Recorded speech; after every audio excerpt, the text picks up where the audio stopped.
Sir, आज का क्या रूट रहने वाला है? आज 39वां दिन है भारत जोड़ो न्याय यात्रा का और आज सुबह हम उन्नाव से होकर कानपुर तक जा रहे हैं।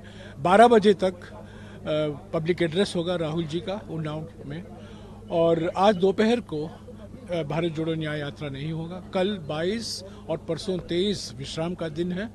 24 को सुबह मुरादाबाद से हम फिर शुरू करेंगे। मुरादाबाद, संभल, हाथरस और आगरा होते हुए 25 तारीख की रात को हम धौलपुर पहुंचेंगे। धौलपुर में हम रेस्ट करेंगे और 26, 27, 28, 29 और 1 मार्च को भारत जोड़ो न्याय यात्रा नहीं होगा। 2 तारीख से हम फिर से मध्य प्रदेश में शुरू करेंगे। मुरैना, ग्वालियर, गुना, शिवपुरी, शाजापुर और उज्जैन। और 2 तारीख को मार्च 2 को करीब 2:30 बजे को राहुल जी का दर्शन होगा बहुत अत्यंत पवित्र श्री महाकालेश्वर मंदिर उज्जैन में। ये दूसरी बार वो दर्शन हो रहा है क्योंकि आपको याद होगा 29 नवंबर 2022 को भी वो श्री महाकालेश्वर मंदिर गए थे।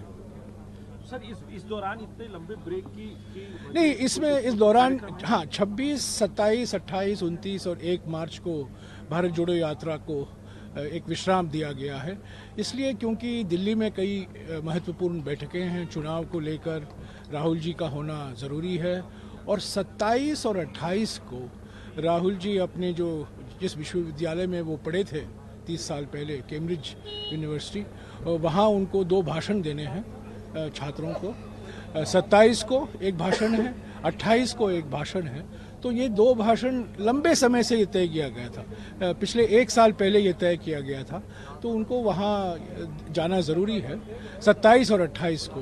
तो हमने सोचा उस बीच कुछ महत्वपूर्ण बैठकें भी होंगी चुनाव को लेकर, तो इसलिए 26, 27, 28, 29 और 1 को भारत जोड़ो न्याय यात्रा नहीं होगा। और 2 तारीख से, जैसा कि मैंने कहा, 2 तारीख से हम शुरू करेंगे। और माफ़ कीजिएगा, 2 तारीख को नहीं, 5 तारीख को राहुल जी का दर्शन श्री महाकालेश्वर मंदिर में होगा। मैंने गलती से 2 तारीख कह दिया, 5 तारीख को 2:30 बजे।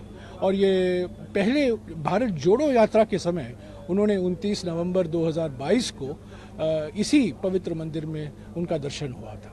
सर, एक आखिरी और महत्वपूर्ण सवाल, प्रधानमंत्री और गृह मंत्री दोनों ने बातें की। प्रधानमंत्री ने कहा कि 2047 तक भारत को विकसित राष्ट्र बनाने का हम संकल्प लेते हैं। वहीं दूसरा इंडिया ब्लॉक है, वो सिर्फ फोकस करता है अपने नेताओं के कैरियर बनाने में। साथ साथ अमित शाह ने कहा कि डायनेस्टी और डायरेक्शनलेस कांग्रेस पार्टी देश का कुछ नहीं कर सकती, भारत को डेवलप नहीं। देखिए, ये चुनावी प्रचार का वक्त है, चुनाव के मौसम में सब कुछ बोले जाते हैं।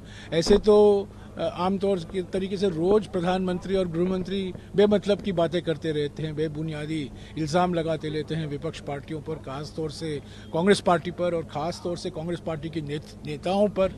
तो ये सब ठीक है, ये चलता रहता है। पर असली बात ये है, असली मुद्दा क्या है? असली मुद्दा ये है कि प्रधानमंत्री देश को अमृतकाल के नाम पर गुमराह कर रहे हैं। और हम क्या कह रहे हैं, पिछले 10 साल अन्याय काल का हुआ है। किसानों पर अन्याय, नारी पर अन्याय, युवाओं पर अन्याय, श्रमिकों पर अन्याय, और जो सामाजिक न्याय जो होना था वो नहीं हुआ है। आप देख रहे हैं किसानों पर क्या अत्याचार हो रहा है, अन्याय हो रहा है दिल्ली में। आप देख रहे हैं कि पिछले 45 सालों में जो बेरोजगारी का दर है, पहले कभी नहीं हुआ करता था। और हर 2 घंटे एक युवा आत्महत्या करता। हमने देखा प्रयागराज में लाखों युवक सड़क पर आए थे पेपर लीक की वजह से। यहाँ अमेठी में, रायबरेली में सब युवा चाहते हैं कि भाई हमारी यहाँ फैक्ट्रियाँ नहीं लग रही हैं, व्यापार नहीं हो रहा है, नोटबंदी की वजह से सब लघु और छोटे कारखाने बंद पड़े हुए हैं, कोई पब्लिक सेक्टर कंपनियां नहीं आ रही हैं।